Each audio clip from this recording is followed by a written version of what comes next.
मौलवी साहब ने अपनी बीवी से कहा कि मेरी तकरीर किस तरह होती है, अच्छी या खराब, बैड या बेस्ट। तो उसकी बीवी ने कहा कि बिल्कुल भद्दा होता है, अच्छा नहीं लगता। बोले क्यों, रीजन क्या है, वजह क्या है, व्हाट हैपेंड, क्या हुआ, आखिर बात क्या है। तो बीवी ने कहा क्योंकि आप एक बात को बार बार कहते हैं, आप एक बात को बार बार कहते हैं, इसलिए आपकी तकरीर खराब है। तो मौलवी साहब ने कहा कि मैं एक बात को इसलिए बार बार कहता हूं क्योंकि मजमा में कुछ ऐसे बेवकूफ लोग रहते हैं जो समझते नहीं है, जिसके वजह से मुझे एक लफ्ज को बार बार कहना पड़ता है। तो बीवी ने कहा कि मुहतरम, जब तक आप अक्लमंद को समझाते हैं ना, तब तक बेवकूफ घर, जब तक आप बेवकूफों को समझाते हैं तब तक अक्लमंद लोग घर चले जाते हैं। तो ऐसा भी नहीं होना चाहिए।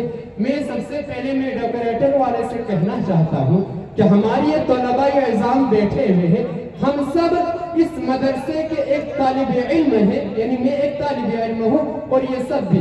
तो मैं कहना चाहता हूँ कि आवाज ना बैठे, इस तरह अपने माइक को बनाइए, क्योंकि एक ही दो मरतबा आवाज बैठ जाएगा तो हमारे बुजुर्गों का क्या होगा। इसलिए मैं गुजारिश करना चाहता हूँ कि माइक को थोड़ा सा ठीक कर दे, क्योंकि कयामत तक फ्री रखी है मेरे रब ने ये सर्विस, कयामत तक फ्री रखी है मेरे रब ने ये सर्विस।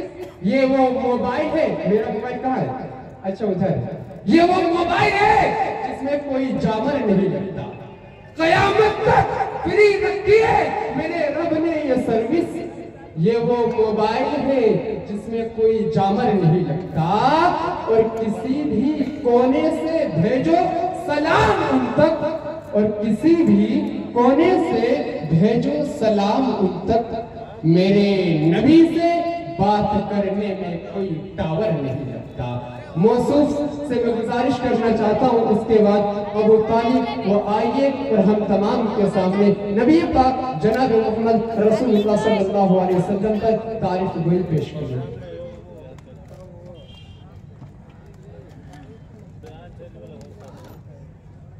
अस्सलामु अलैकुम व रहमतुल्लाहि व बरकातुहू। अल्हम्दुलिल्लाहिल्लज़ी वहदा